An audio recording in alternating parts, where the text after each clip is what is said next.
The house didn't feel real. It looked normal from the outside, just another quiet rental tucked deep in the woods of Maine. But the moment you stepped inside, something felt wrong. The layout didn't make sense. Hallways twisted where they shouldn't. Doors opened into unexpected places. Rooms felt like they had been added as an afterthought, or hidden on purpose. I was just a teenager, trying to enjoy a quiet getaway with my family. But even on the first night, I couldn't shake the feeling that the house was watching me. The owner, Hugh, made it worse. He greeted us with a smile that didn't quite reach his eyes. He walked us through the house slowly, almost too slowly, pointing out things we hadn't even asked about. Security cameras, locks, hidden storage spaces. At one point, he stopped mid-sentence and just stared at me, like he was trying to decide something. I laughed it off at the time, told myself I was overthinking. I wasn't. The next day, my family decided to go on a hike. I didn't feel like going, so I stayed behind,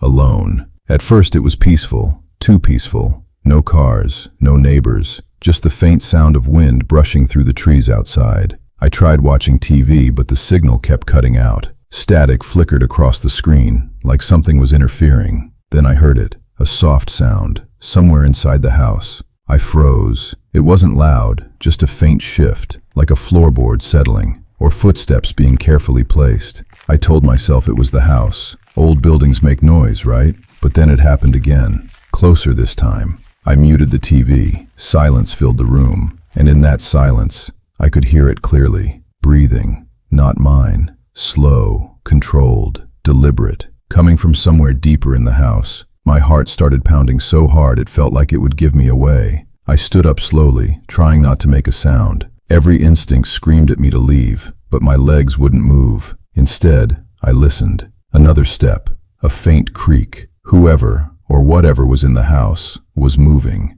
I grabbed my phone and backed toward the front door, keeping my eyes locked on the hallway. It stretched out in front of me, darker than I remembered, like the light couldn't quite reach the end. For a second, I thought I saw something, a shadow, too tall, too still, watching me. I didn't wait. I ran outside, slamming the door behind me, my hands shaking so badly I could barely dial my parents. I stayed on the porch, refusing to go back in, scanning every window, every corner, expecting to see a face staring back. When my family returned, I tried to explain. They exchanged looks, the kind adults give when they think you're imagining things. But then Hugh called. His voice was different this time, urgent, sharp. He told us not to go back inside, not under any circumstances. There had been movement on his security cameras, someone inside the house, not us, someone who had been there. The entire time. My stomach dropped. Hugh said he'd seen the figure moving through the hallways, stopping near the room I had been in, standing just outside, for minutes at a time,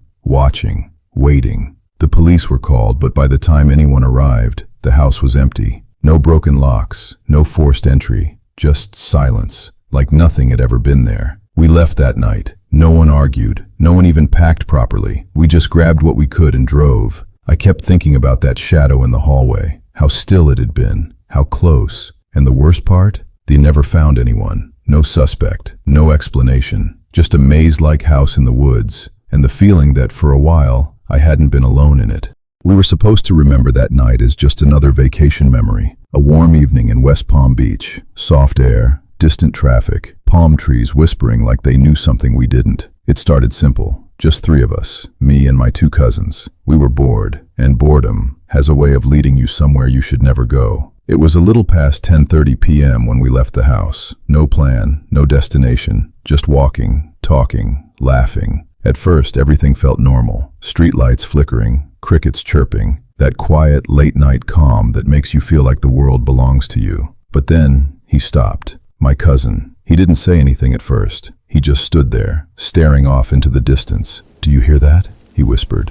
We listened. Nothing. Just silence. We laughed it off, told him he was being weird. But then, he started walking. Not toward the road, not back toward the house, but toward the trees. There was a swampy area just beyond the neighborhood. Dense, dark, untouched. The kind of place locals tell you to stay away from, especially at night. We called out to him. "Yo, where are you going?" No answer. He just kept moving, like something was pulling him in. And that's when the feeling hit. That quiet, creeping discomfort. The kind that settles in your chest before your mind understands why. We followed him. At first, joking. then slower, then silent. The deeper we went, the darker it got. The streetlights disappeared behind us. Now it was just shadows, and the faint outline of trees stretching in every direction. The ground turned soft, muddy. Each step made a quiet sucking sound, like the earth didn't want to let go. And then we heard it. A scream. It wasn't human. At least, it didn't sound human. It was too long, too distorted, too wrong. Like something trying to imitate a voice, but failing. We froze.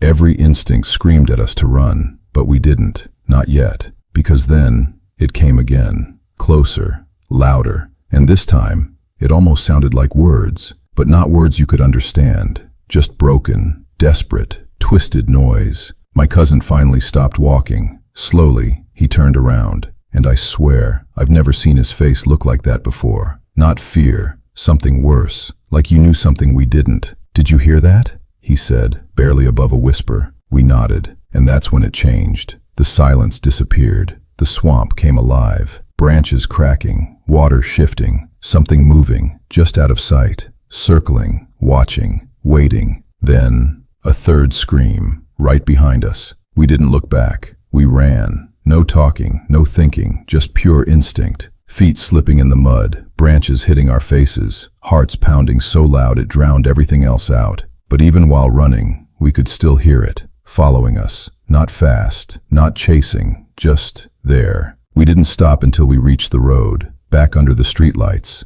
back where things felt normal. But nothing felt normal anymore. We stood there, trying to catch our breath. No one spoke, because none of us wanted to say what we were all thinking. We went back home, locked the doors, stayed up all night. Every sound felt louder, every shadow felt wrong, and no matter how hard we tried, we couldn't explain what we heard. Morning came, and with it, curiosity, or maybe stupidity, because we went back. It was around noon, bright sunlight, clear sky, the kind of day that makes everything feel safe again. We told ourselves it would look different, that we'd laugh about it, that it was just some animal or our imagination. But the moment we reached the edge of the swamp, that feeling came back, stronger, heavier, like we weren't supposed to be there. We followed the same path, the same muddy ground, the same broken branches, except now we noticed things we didn't see before. Footprints, not ours, too deep, too uneven, like someone had been running or dragged. And then we found it.